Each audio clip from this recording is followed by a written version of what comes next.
Today I'm sharing my Historathon TBR.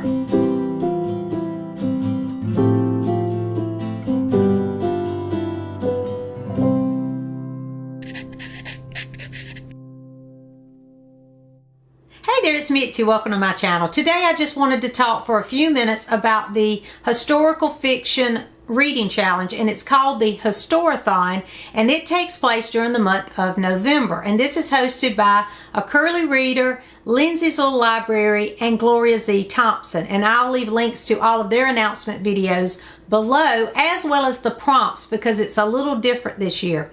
So there's a group read, and then there are these prompts where you kind of earn your way as you read along.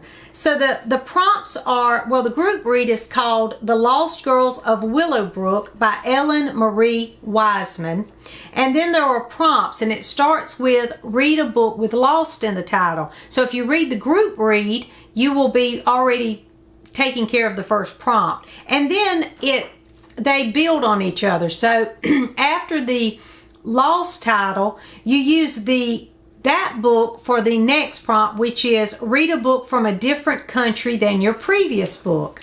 And then read a book with a similar cover from that book.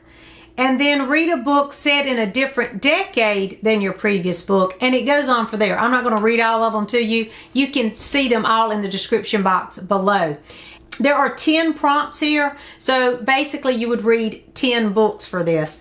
And I tried to do it. I went through and I was like, okay, I'm gonna try to pull 10 books and make this work, and I just could not get it to work out. Maybe my brain just doesn't work that way. I did start with the lost book, The Lost Girls of Willowbrook, but I don't have that book. And let me just say something else about that book. I think that book is set in the 1970s. That is not historical, because I'm from the 1970s. So if you're saying that book is historical, then that means I am historical. And I am not going to admit to being historical at this point in my life. So no, I'm not reading that one as historical fiction. And, you know, I'm just kidding around about that. I don't see that as historical fiction because that's from my time.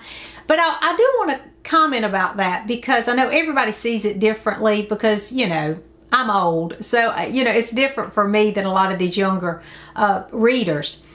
But I read another book at the beginning of this year that was historical fiction in most people's minds. And it was set in the 60s.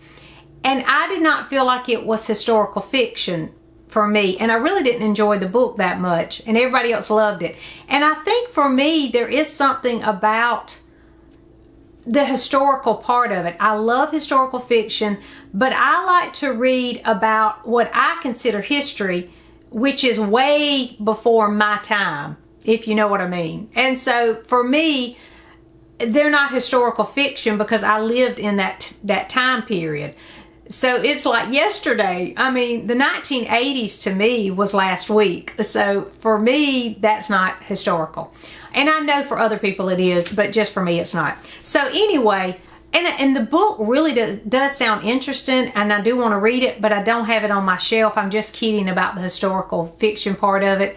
I would read along if I had it on my shelf, but I already have a book with Lost that's historical fiction, and I've wanted to get to this book for months, so I'm going to use this one instead. And again, I'm just kidding about the other part. But it's called Lost in Darkness by Michelle Greep.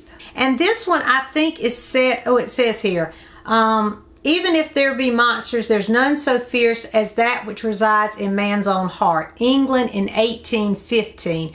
I think this is a nod to Frankenstein. I'm not sure. It is a Christian historical fiction, and I have been looking forward to this book for a long time. Just haven't been able to get to it. So for that prompt, lost in the title, I'm going to use this one. And pretty much the rest probably do not fit. Now, I think this one would fit for the next prompt, because The Witch of Blackbird Pond is by Elizabeth George Spear, is one I want to read for the Historathon, because it's a Newbery, and I've been wanting to read this for years. I mean, years I've had this, and not read it. Even when I taught school, I kept saying I was going to read it and didn't read it. But anyway, this is a Newbery, and I've heard great things about it. And it is set in America. So it would fit for, in the next one, yeah, a different country than your previous book. So I could use that if I read it next. Because it is set in America.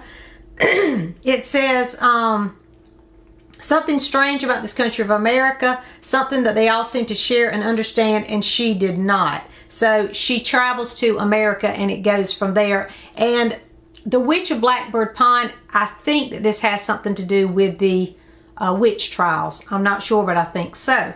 So that would be another one that I want to read. Then I also had The Nature of Fragile Things by Susan Meisner.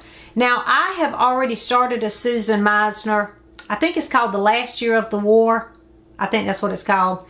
And I was supposed to read that in September as a group read for Beck at Hicks Picks Book. She has a Facebook reading group that I'm participating in.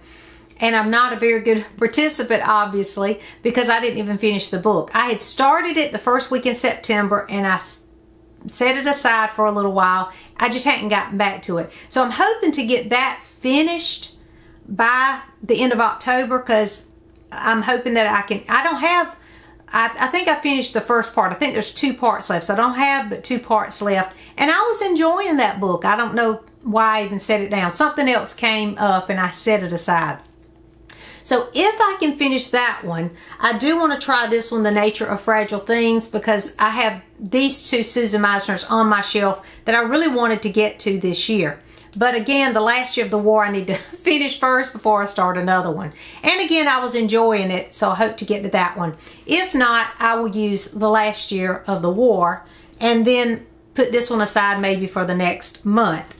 And then I had this one. And so this is the only ones I have on my pile of possibilities. Now I have a whole shelf over here of unread historical fiction that I can choose from. So if I get in the mood for something else, I'll just choose something from there. But this is one I'm really interested in, and it's called The Robe by Lloyd C. Douglas. And the reason I'm not picking anything else is because this one is so long, and I think it has a lot more, to it. It is super complex and complicated, and it is over 500 pages. So this will take me a while, but I really want to get to this one. I found this copy, I think at an estate sale, super cheap, maybe $1.